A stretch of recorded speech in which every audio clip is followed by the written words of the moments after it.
ગુજરાત કોંગ્રેસના વધુ એક ધારાસભ્ય સીજે ચાવડાએ રામલલાને યાદ કરી કોંગ્રેસને રામ રામ કહી દીધા છે।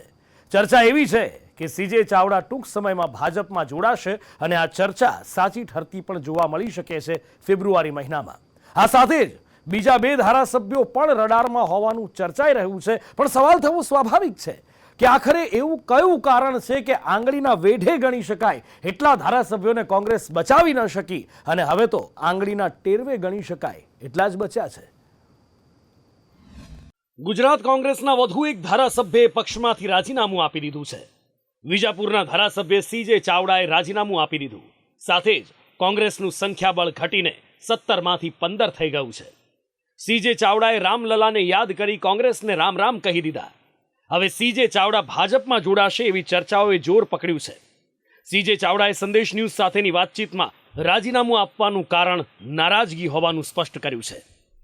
સમગ્ર દેશમાં અત્યારે ગુજરાત લીડ કરી રહ્યું છે, ચાહે વિકાસની વાત હોય, ચાહે રામ મંદિરની પ્રતિષ્ઠાની વાત હોય, ચાહે દેશના વિકાસની વાત હોય કે રાજ્યના વિકાસની વાત હોય, ગુજરાતનું નેતૃત્વ સમગ્ર દેશનું અત્યારે સંચાલન કરી રહ્યું છે। એવા સમયે ગુજરાતના કોંગ્રેસના આગેવાનો કે ગુજરાતના આપણા આગેવાનો વાત મૂકવી જોઈએ, ઉણપ હોય તો કહેવું જોઈએ, પરંતુ દરેક વાતનો વિરોધ કરીને નેગેટિવ રાજકારણ ચલાવવું એ પ્રજાના હિતમાં પણ હિતાવહ નથી અને કોઈ પણ રાજકીય નેતાના જીવન માટે પણ હિતાવહ નથી। તે કોંગ્રેસ પાર્ટીના નેતૃત્વથી નેતાઓ નારાજ છે। સીજે ચાવડાના રાજીનામા બાદ કેટલાક સવાલો લોકોના મનમાં ઉઠી રહ્યા છે અને આ સવાલોના જવાબ સંદેશ ન્યૂઝે સીજે ચાવડા પાસેથી લીધા। વિજાપુરના ધારાસભ્ય તરીકે ગૃહમાં બોલતા હતા ત્યારે તમે ભાજપની સરકારની જે નાકામયાબી છે એ તમે બતાવતા હતા, ભાજપ સરકાર ખરાબ કામો કરે છે બતાવતા હતા।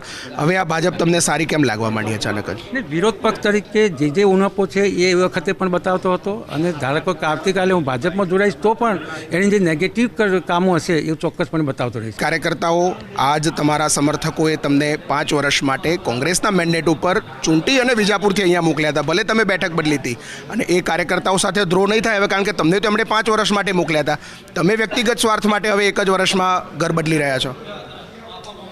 વ્યક્તિગત સ્વાર્થ ક્યારે કહેવાય કે મને આજે મિનિસ્ટરના શપથવિધિ કરાવ્યા હોય કે હું મિનિસ્ટર બની ગયો હોઉં અથવા તો મને આજે લોકસભાની ટિકિટ મળી ગઈ હોય, એવું હોય ત્યારે વાત વ્યક્તિગત સ્વાર્થ કહેવાય, પરંતુ રાજકીય જીવનમાં જ્યારે પ્રવાહ બદલાય છે ત્યારે મેં એક નદીનું વહેણ બદલ્યું છે।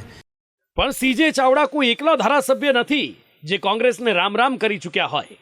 સીજે પહેલા ખંભાતના કોંગ્રેસના ધારાસભ્ય ચિરાગ પટેલે રાજીનામું આપ્યું હતું અને સીજે પછી પણ કેટલાક અન્ય ધારાસભ્ય પણ રાજીનામા આપી શકે છે।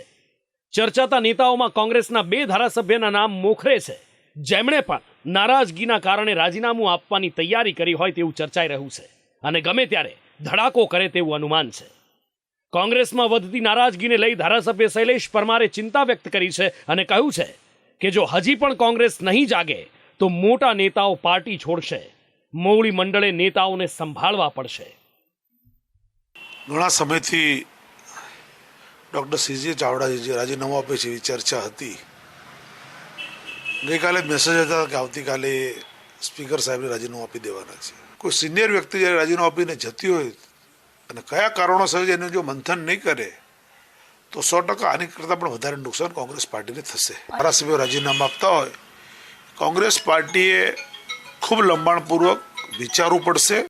કોંગ્રેસના ઘરમાં કંકાસના કારણે એક પછી એક નેતાઓ તૂટી રહ્યા છે।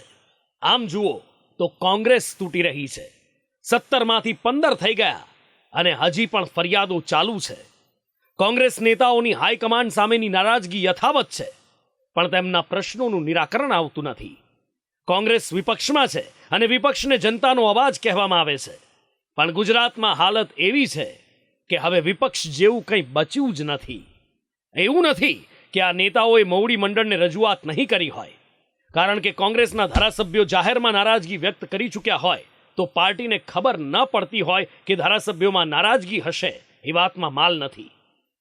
ખેર હશે, અત્યારે તો લોકસભા પહેલા કોંગ્રેસને ઝટકા પર ઝટકા મળી રહ્યા છે અને હજી પણ આગળ બીજા ઝટકા મળવાની તૈયારીઓ થઈ રહી છે અને બીજી બાજુ ભાજપ હરખાઈ રહી છે। બ્યુરો રિપોર્ટ, સંદેશ ન્યૂઝ।